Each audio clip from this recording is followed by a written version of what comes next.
were the liberators of oppressed people around the world. They freed those in prison and death camps and returned home to build a nation.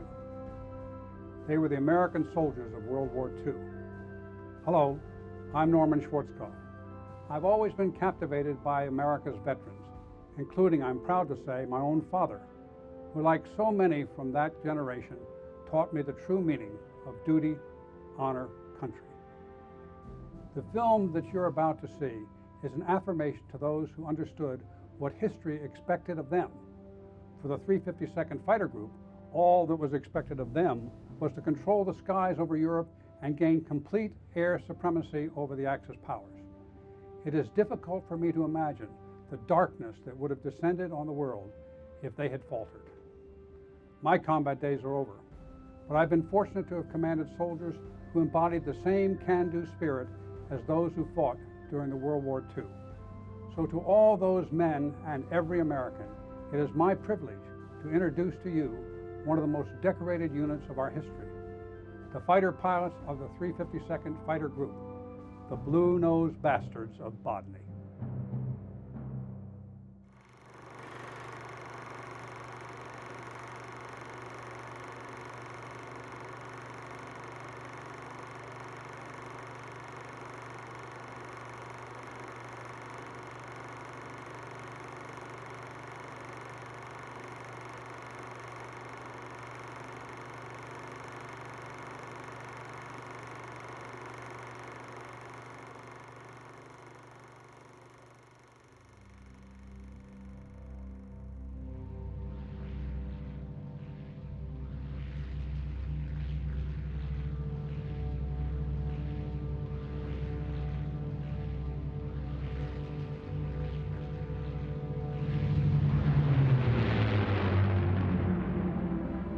One of my sons told me that in talking with other members of the 352nd family, he's learned more about me than he ever learned from me in all the years we knew each other. I don't consider myself great, and I certainly was no hero. I just was over there doing the job that I was assigned as best I could do it. It was just something that I'm going to remember the rest of my life. I'm the oldest. I'm 7 minutes older than Buck. Yeah, but I outrank him. Well, sometimes. We'd die for each other. I don't know a better way to describe it. We were family. When they need you, you're there. His life depended on you and your life depended on him. And I think when you go through a thing like that for months on end, when you come back for the rest of your life, you're always going to be friends. You trusted each other so much. There is certainly a bond that develops, a bond of trust, a bond of friendship, a bond of loyalty. We became brothers in the air.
We all have in common those beautiful airplanes behind me there.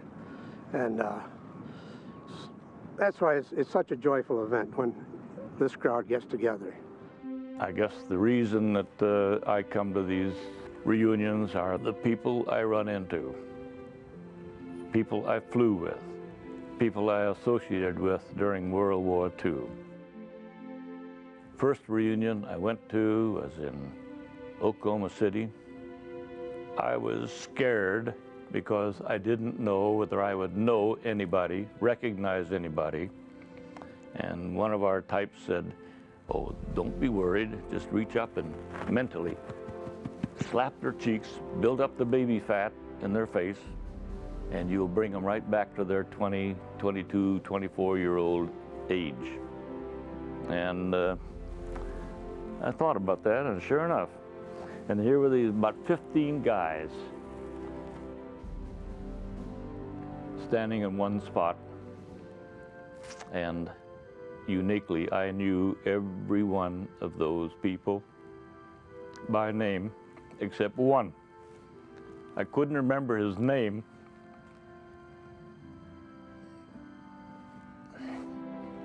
but his nickname was Bones, because he was a tall, skinny character. It's like these boys at this reunion. They may be 80 years old, but they're still just something special about every one of them. And I certainly appreciate having friends like that. And this has certainly sustained a lot of us in recent years of knowing that we can all get together once a year and relive some old times, tell jokes on each other, and to look at the beautiful Mustang. There was no way I'd put an arm around somebody at Bodney, but we were close. It was after the war that we really learned how to express ourselves. I mean, we were there. It was the same feeling then as now, except we didn't express it. And I guess right now, we don't give a hoot. The heck with it. We want to show it amongst ourselves, and the devil with the other people. It's a love that has developed over the years from respect and mutual understanding of what we did together. We talk to, and especially to some of the younger people that come, some of their children. They have questions to ask, did we know so-and-so? And I think it's been helpful to them. The family appreciates finding out things like that, or just talking with somebody that way. We had one pilot who was badly shot up. He had something like 156 holes in his airplane. He was wounded and everything, and he flew his airplane home. He flew 2 or 3 more missions, and after the 3rd mission, he turned his wings in to the colonel. He says, "Colonel, ground me, court-martial me, do whatever you wish to do. I'm not flying again." And he said, "Today in the fight, I held back." And he said, "I will not endanger my comrades because I've lost my nerve." And I have great admiration for him. Well, his son came to me at one of the reunions and said, "There's something been bothering my dad all these years. Do you know what it is?" And I told him this story. And he was so appreciative. After all those years, he understood his father. As time goes on, we all age, and a lot of the old veterans are passing on. And as a consequence, when you have a reunion, you're missing a lot of faces around. And that's heartbreaking in itself. Saying goodbye this time is a lot different than saying goodbye at previous reunions, because we will never have another reunion again. This is the one that we've just held was the 15th one and the final one, unfortunately, and sadly, it's the final one. Not seeing them in a group again, not talking about all the things that ever happened, and not fully realizing that many of them, all of us, are getting pretty old. To see the guys and know that you might never see them again, because we are dropping like flies. It's kind of heartbreaking to know that we're not going to be able to get together again as a group. It's very sad that we are ending this thing or bringing it to a close. And I have great sadness about it. At the same time, I realize that we have to pass the torch on to someone else. We're delighted to host the 352nd Fighter Group in their last reunion. We have a legacy back to the 352nd, and I'm proud to be part of that lineage. The 352nd led the way. They set the standard. We're going to follow, and we're going to try to uphold that tradition.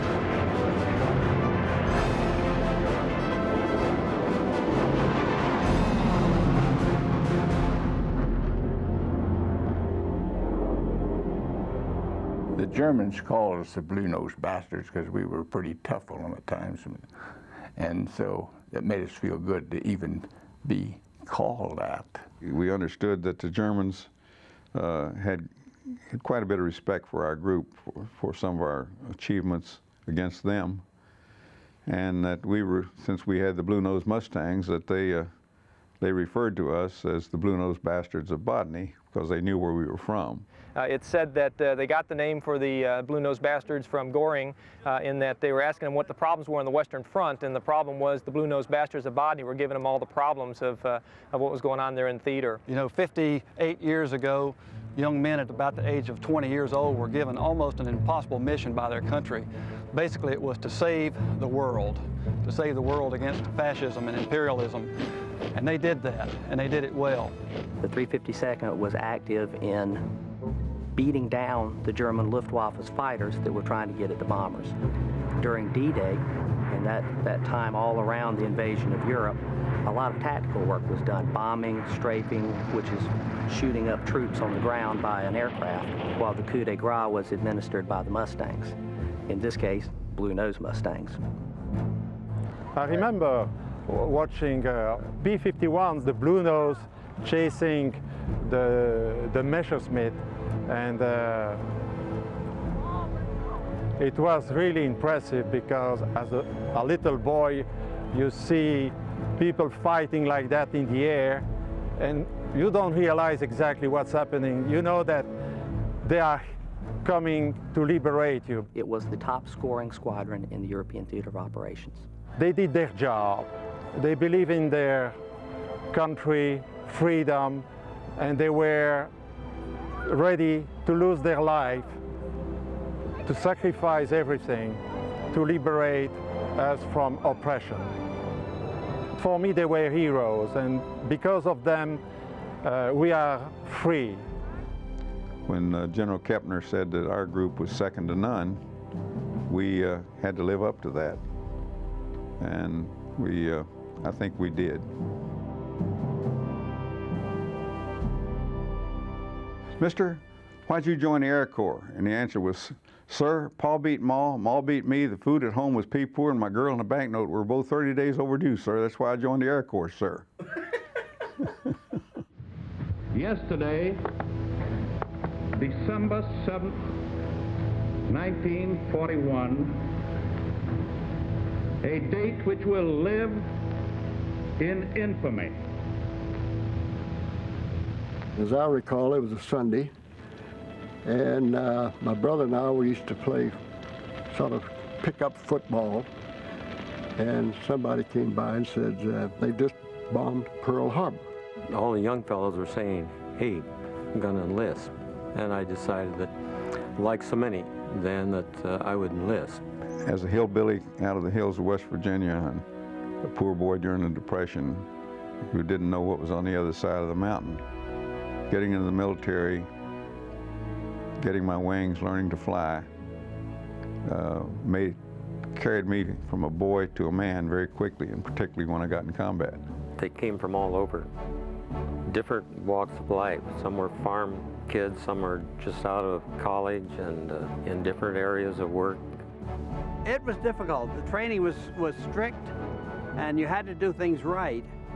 And if you didn't, you were liable to be washed out. In my first flight, I'd never been in an airplane. And my instructor asked me about flying, if I'd ever had. I said, no, I haven't even been in one. And he said, get in. Got in his open cockpit, strapped in. He went to 5,000 feet, struggled up there, turned it down into a spin, came out at about 15. And he had a little mirror that he could look back at me. And I could see him look at me to see what my expression was. And I just smiled at him.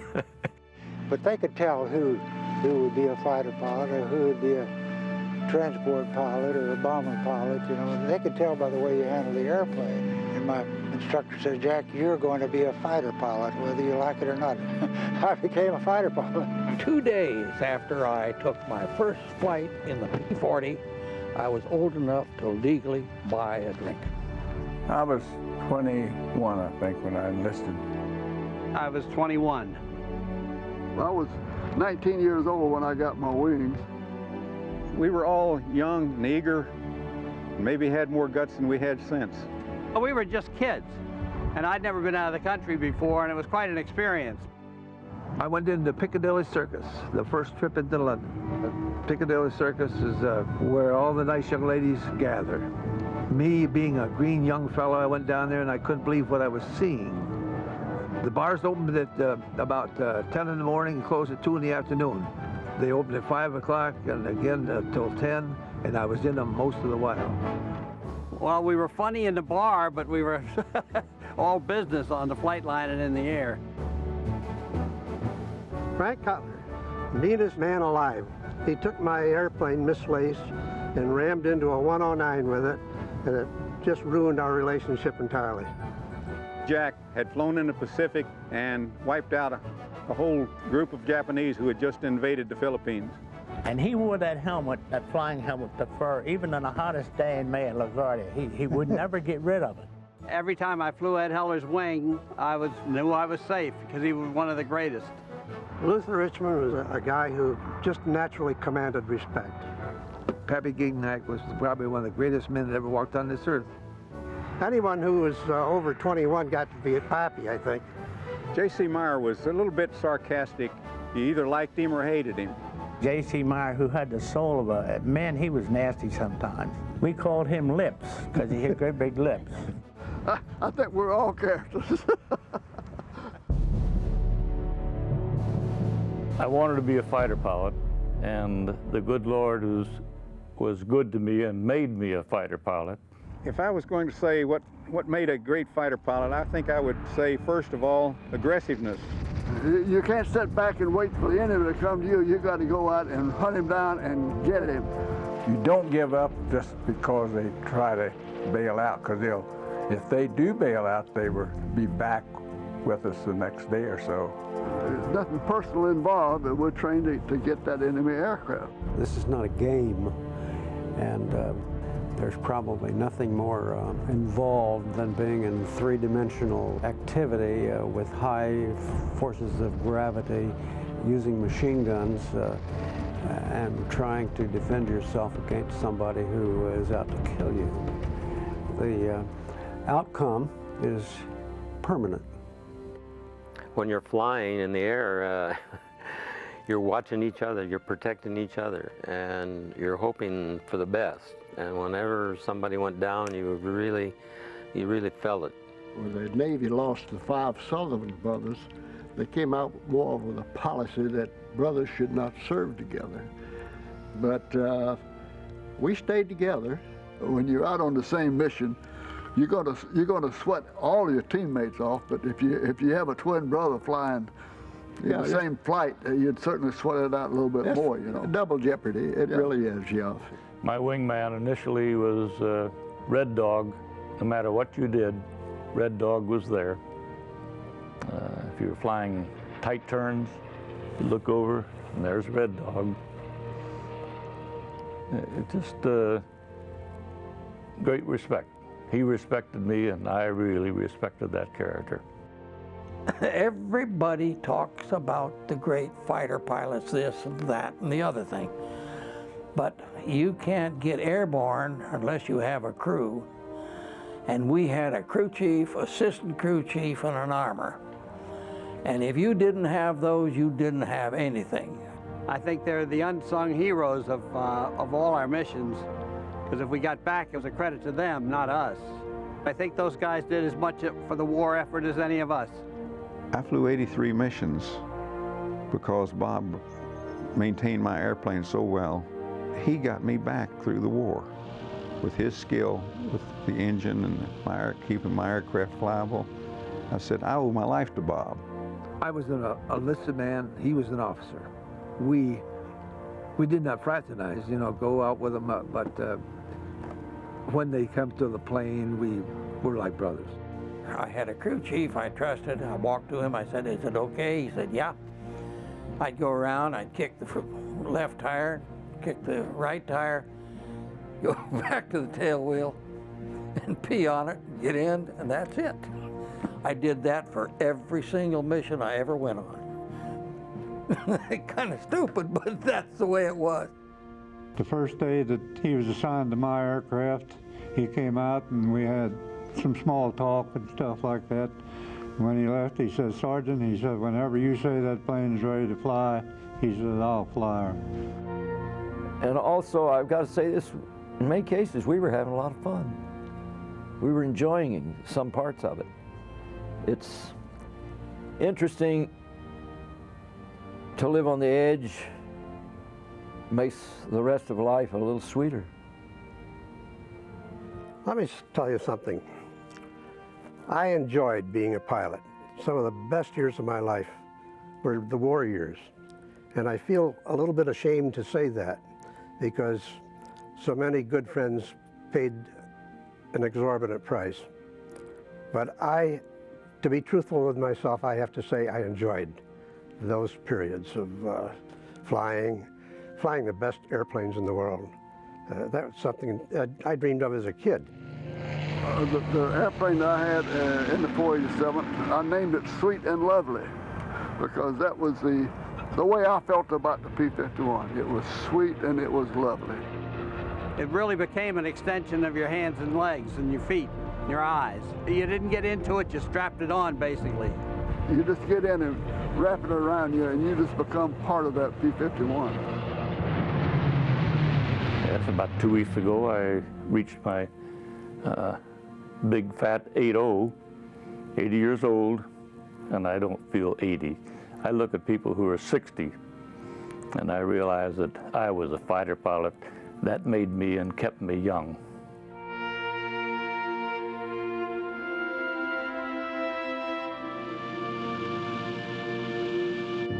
Those guys had flown in the Spanish Civil War. They'd flown in the Low Countries War. They'd flown in the Battle of Britain. General Gallant told me he had 2,000 hours of combat in a 109 before he ever engaged the American Air Force. He asked me how many I had when I came into combat with a P-47, and I said 50. So we were the tyros and they were the experts. Fortunately, we had equally good or better aircraft, and we had a lot of young guys with a lot of balls. The guys that really had it bad were not the fighter pilots. We were able to fight ourselves and defend ourselves. It was the bomber pilots that really, and the bomber crews that really got chopped up. It was a very close-knit operation with one basic mission: protect the bombers from those enemy aircraft. The percentage of bombers that were being lost without fighter escort was something like 70%. When the fighters got into action, and particularly when the Mustangs came in with the longer range and we were able to stay with the bombers all the way, that percentage dropped down to between 25 and 30%. We were jumped by about 6 Emmy 262s. Things are happening so fast because these jets coming out from way high, just going right down into the middle of these big masses of bombers. And I told my wingman to hold on to me because I was going down and chase this 262. The only time we could shoot one of those down was when we got them to fight with us, and they got smart enough so they weren't fighting with us. They'd go through the bombers, and I never saw a single 262 go through a bomber formation without taking at least 2 of them. Bombers, 1,000 bombers, 10, 12 men for every bomber. And you would see one of those go down and you know that if you didn't see any chutes come out, there were 10, 12 boys that died. The real feeling we had about it was, hey, every time we knocked down a Jerry, tomorrow he could shoot down a B-17 with 10 men in it. And that was significant because these were American pilots too. After we got to Bodney and after we got into combat, that we realized how important the association with one another was. Let me give you an example of what the responsibility we felt for the bombers. We were escorting a big wing of bombers on a mission, and they decided to leave one of the fighter pilots, a man named Joe Broadwater, with the bombers while we made a swing around to make sure they were not coming in from another direction. And suddenly 80+ German fighters made an attack on this wing of bombers. Head on pass. Joe, by himself, broke up that attack by going right into the 80 fighters that were coming in. Probably saved 10 or 12 bombers from being shot down. 10 bombers, 100 men. And he was shot down in the process and killed. That's responsibility. I guess it's been a dozen years ago. I went back to Bodney with a group, put up a monument and all. And we went to the cemetery at Cambridge, and I was asked to give the devotion that we had there. And I can never forget standing up on that marble platform, the wall behind with all those names, and seeing those row after row of white crosses, immaculate, with rose gardens around it, and standing there talking about that. And I reflected then to the folks, I said, we've got to never forget what these people did. And I think that was one of the most emotional things for me. And I've carried that to this day, because if there are heroes, it's those people that didn't make it. They didn't get to enjoy that 55 years or 56 that I've had. The patch that we wore was the story of Damon and Pythias, which you may be familiar with, that each would give his life for the other. That patch shows the bomber pilot and the fighter pilot. Each would give his life for the other. New Year's Day, Y-29, is a legend that will never die.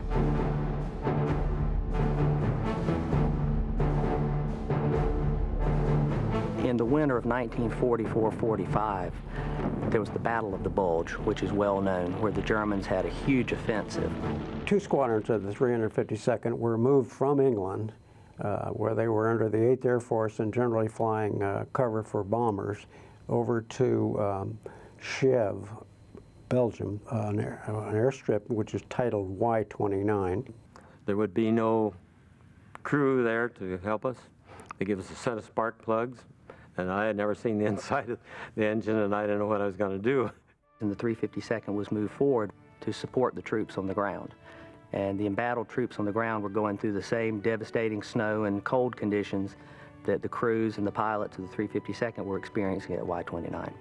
And we were a little close to the German lines, and they shot at us. But we did manage to get in, and we were a little concerned that we were that close to the front. And as people know, that we had a lot of snow, and it got very cold down around 0, and it was a real rough time for everybody. And this was somewhere around 7 to 10 miles behind the front lines. We were close enough to the Battle of the Bulge to hear the artillery. J.C. Meyer had the intuition that the Germans would try to attack this forward base in Belgium because they thought the Americans would be drunk and have a big hangover from New Year's Eve. And all once we looked up, and here come all these German airplanes across the field. It turned out that they were about 50 enemy aircraft coming in to strafe our airfield and strafe the runway we were on, actually. We were still on the ground, sitting on the end of the runway, when we received a signal to go. First airplane to take off was a Mustang. It was by the squadron commander, and before his gear could come up, he started shooting head-on with one of the Emmy 109s that was coming in. He shot it down. There were 12 of us and about 50 of them, all over the airfield and below 2,000 feet. The 352nd came off the runway. The Germans were attacking, and in a brilliant victory, they downed all the Germans that were there and lost none. The entire action took place over the airfield and was witnessed by all the ground crews. I think it probably was the first time that they had seen what their pilots and their aircraft could do. We were actually confirmed victories by the squadron intelligence officer who could see them falling from the sky. 23 enemy airplanes were shot down. There were 12 of us involved and we had no loss. That was called the Legend of Y-29. Colonel Meyer said that George Preddy was a complete fighter pilot. He was absolutely fearless. We called Preddy Ratsy because he had big ears. And he was so much better than I was, it wasn't even funny. He was very determined. He would be the first to spot an enemy airplane or a bogey. He was a hunting warrior. He gambled, he drank, he had the heart of a whale. He was just aggressive. And I thought, he's bound to be a good fighter pilot, that's what you need. It takes 5 enemy aircraft destroyed to become an ace. In the 352nd, they produced 29 aces during the war. Of these, George Preddy was the top ace that ever flew a Mustang. Although some people looked at him and said, can that fellow fly? He's a little skinny guy. As the Colonel Myers said, he said he was everything that a fighter pilot should be. George Preddy was a quiet man who became one of our outstanding leaders and pilots. He was great to fly with. He was aggressive like a fighter pilot should be. I remember the first time that I flew out in his flight. When he said, go, you better be ready and you better floorboard it, so to speak, or firewall it, because he was going to go. And I got to know him pretty well. He was very feisty, wound up like a $10 watch, and was very scrappy whether we playing volleyball. He thought he was 9 feet tall, but he wasn't, but he played like he was. He was just a real tiger, wound up tight. He enjoyed life, and yet he could be serious when that was necessary. When he'd had too much to drink, or he'd get involved with somebody and with his aggressive nature, you know. And one of the other pilots would find me, say, Jack, George caused a little problem. So I'd go up to him, and the minute he saw me coming, he'd straighten up, and I'd say, George, you've had enough. You better go to bed. And everybody wanted to fly in his flight. We wanted to be in his squadron when they took off, because you know it was going to be exciting. He was going to be there for you, and you need to be for him too. Flying with George, you knew you were going to stay out till the last drop of gasoline, that you had just a little enough left over to get back to the base. He was a hunter. He went out looking. The Cripes and Mighty you see over here is one of the slogans. Most of the P-51s have got slogans and names that they have, and Preddy was a gambler in his off hours. He used the phrase so often. Like I say, if he was shooting craps or playing poker, and Cripes and Mighty, you know. And so we've taken this airplane and we've painted this up in honor of not just Preddy, but all the aviators and the maintainers and the people in the 352nd and the 328th.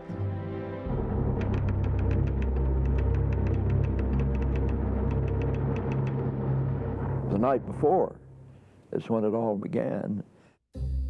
We had been paid, and that called for the usual crap game. George Preddy, our ace of Mustang aces, loved to shoot crap. He could shoot crap with the best of them. Well, that thing went on half the night and on up into the morning. A little beer was had and a good time by all. As a matter of fact, we'd been told there'd be no mission because the weather was terrible. Now, that caused the crap game to go on another hour or two longer than it might have, and another beer or two might have been had. So, however, George went home with most of the money, and just about the time he got into bed and maybe had been there a few minutes, they woke him up and told him the mission was on. George sat in the cockpit and breathed a little oxygen, and the next thing you know, it was takeoff time, and takeoff he did. George tossed his cookies into his oxygen mask, but when he got to altitude and we got to the bombers, George looked around, and here are 30 or more Emmy 109 fighters right there in the thick of things. George goes straight in the middle of them. And the flight film, the combat film, shows that he flew right up their tailpipes and shot down 5 of them right away.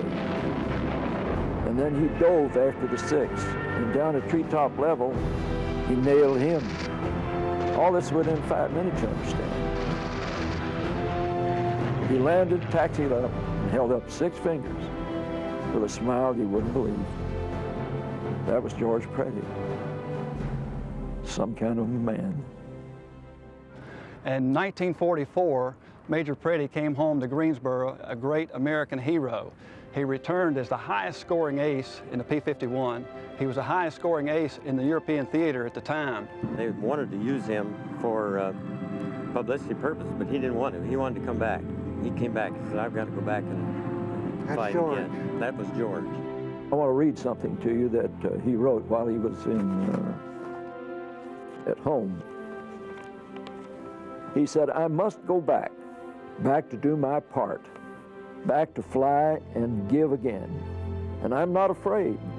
My plane may be shot away, but I have wings. Wings not of wood or steel or stuff, but wings God gave my soul. Thank God for wings. He went back to England in Bodney, and they moved him forward. He became the commander of the 328th Fighter Squadron, and he went to a base called Y-29. Christmas Day, 1944, we were flying off Y-29, a metal strip in the Ardennes forest. Been mowed down through there, and we had this metal strip in the snow.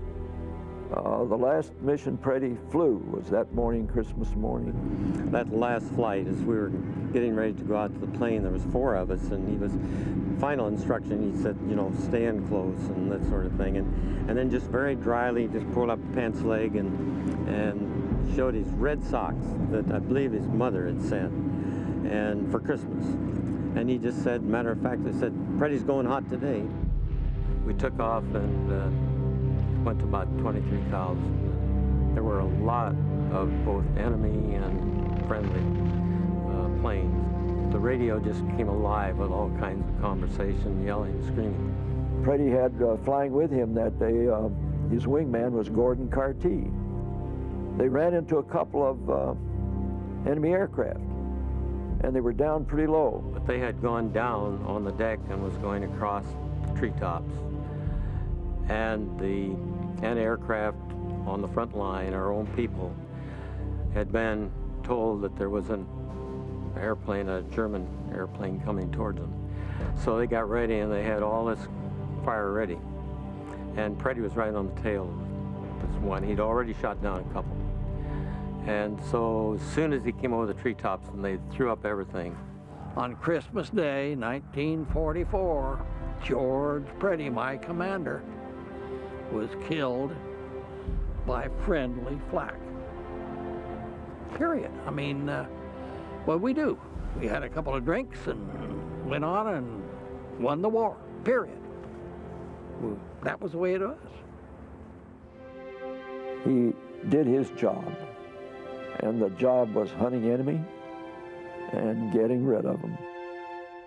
Yes, it did affect us very much because we were friends and buddies, but that's the way life is, and I think we just had to buckle down and say, that was yesterday. I flew George's wing numerous times. He was a quiet man, but he was a leader. He didn't seek any glory, but he deserves it.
The real heroes are the guys that didn't come back. My brother in the 2nd Marines died on Saipan. Preddy, Cutler, God bless his soul, and all the others that didn't come back. Those are the only real heroes. I don't think I'm a hero. I don't know what a hero is. Look, I was not a hero, but I flew with heroes. We were each doing our job the best we could do it. Some were the ground crew, some were the flying, and each one had a part in it that made it something special. If there's a message you could give to those heroes, what would it be? Well, I don't think I have the words for that.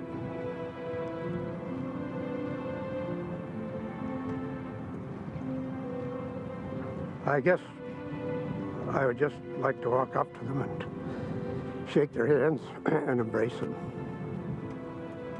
I wouldn't need to talk.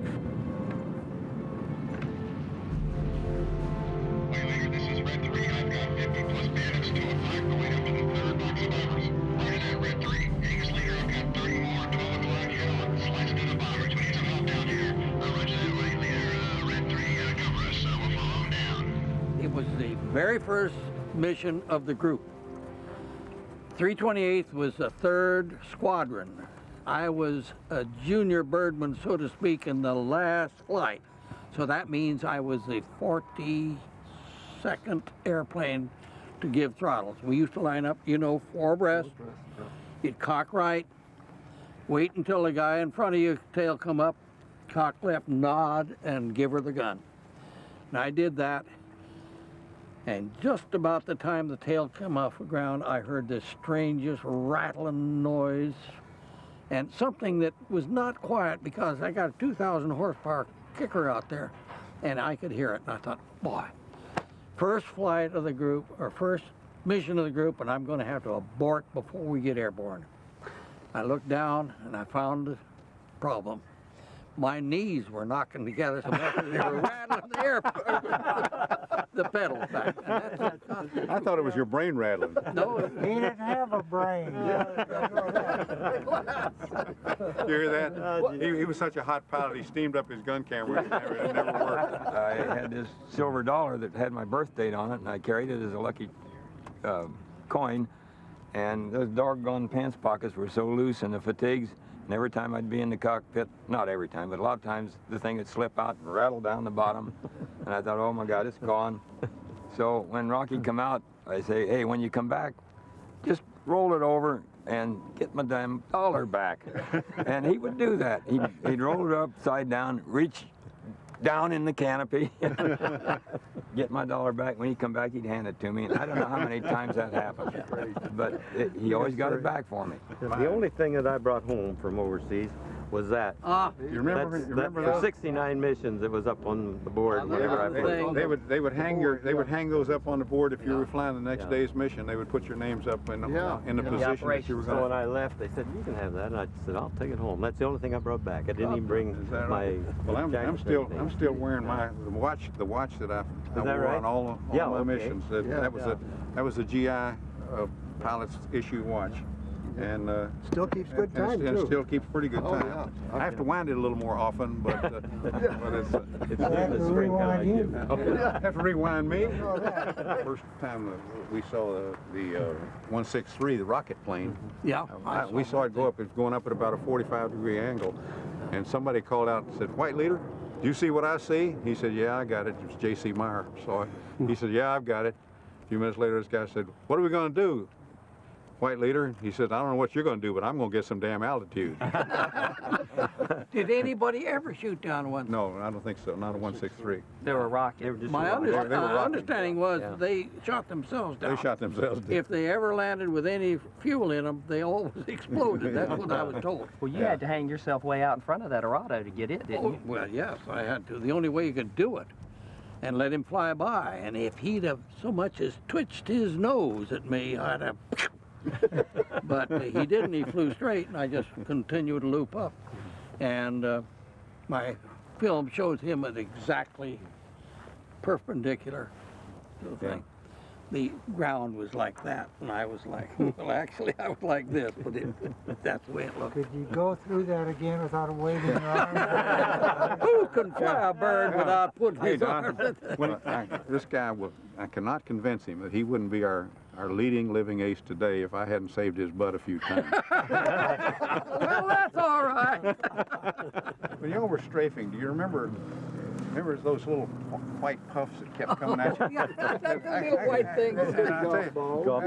It looked like somebody smoking a cigarette trying to blow smoke rings, you know.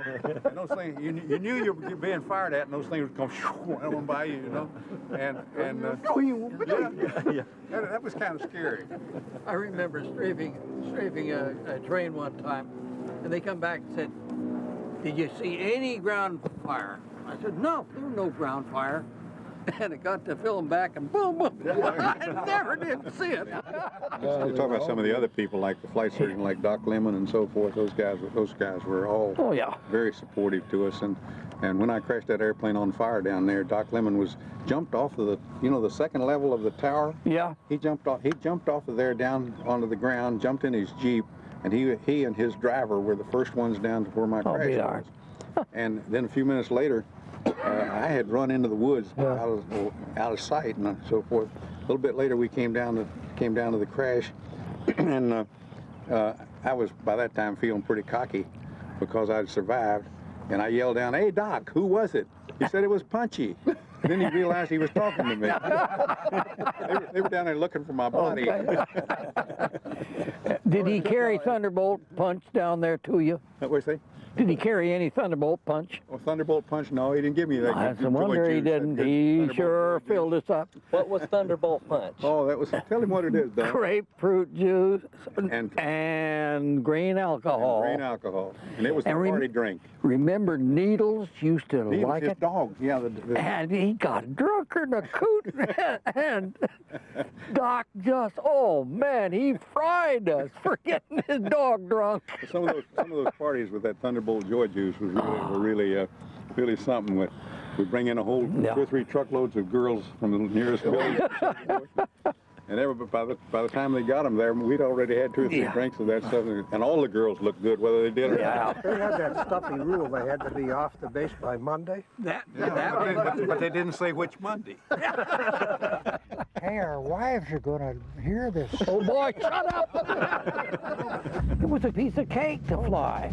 But dang, I was always scared of it when I was checking out. I don't think it did. It was ground loop on it. Yeah, but ground loop compared to the P-40, forget it. It was a sweetheart. Sometimes I'll lie in the bed at night and I'm not sleepy and I'll start flying another mission or remembering some of those things that happened. But sometimes I'll go downstairs and stare in the refrigerator for 10 minutes trying to wonder why I went down there. But I don't have any trouble remembering flying combat with the fighter group.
We were just guys who responded to the situation and did what we were trained to do.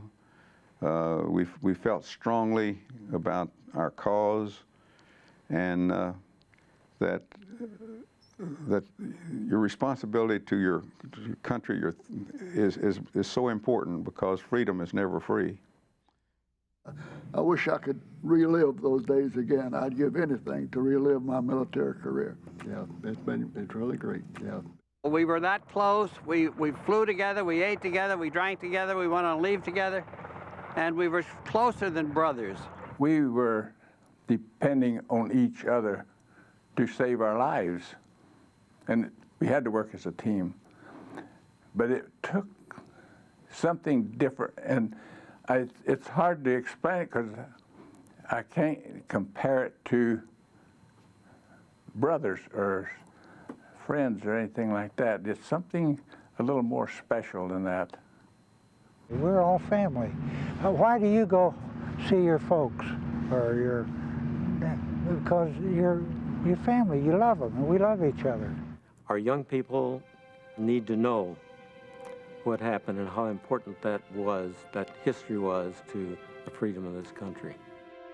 After each World War, we said it was the war to end all wars, and then we said it was the war to end all wars. Let's hope that someday we get it right. What I would say to my fellow pilots and those that meant a lot to me was what one said to me not too long ago out in the hall. He said, keep them flying, if only in your mind.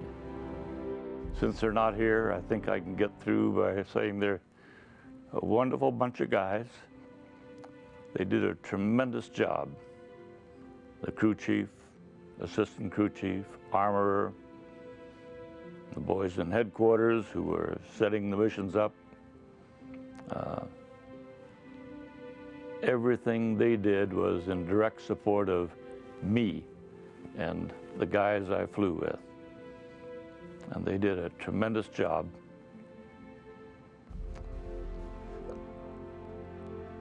Yeah. And with many tears, we respect them. But that's it. I can't say more.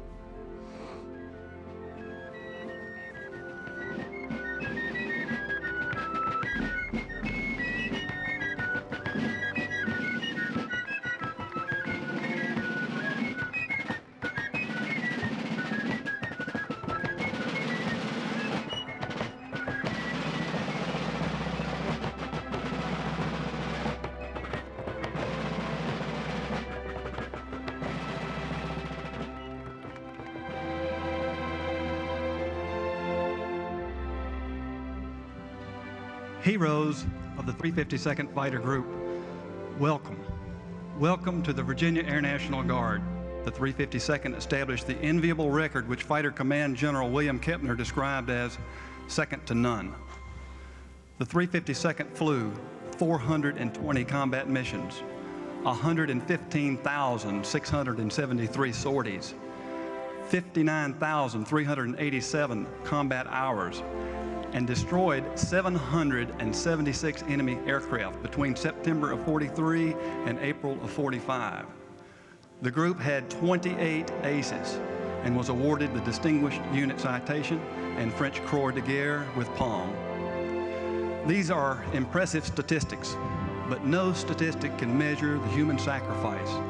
Some people watch history unfold, but the 352nd Fighter Group made history. You defended the Republic against all enemies, and you held firm the fabric of our nation when times were tough, desperate, and deadly. You faced the evils of war, and you answered the call to secure our freedom and to defend our sacred liberties. The Virginia Air National Guard joins all of America today in paying tribute to you for all that you have done for our country. Your selfless service to this nation made a difference for America and the world. You made the United States a preeminent force in the world today. May God bless you and keep you in His loving arms. And we will never, never forget what you did.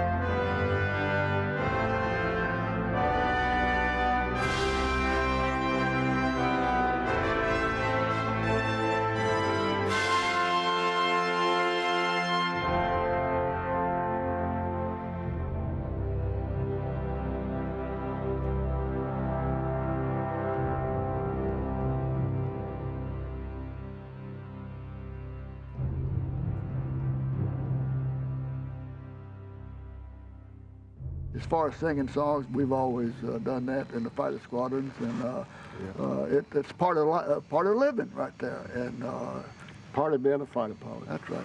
Who's the better singer? Oh, I am. am. Yeah. Well, he can't carry a tune. What the hell?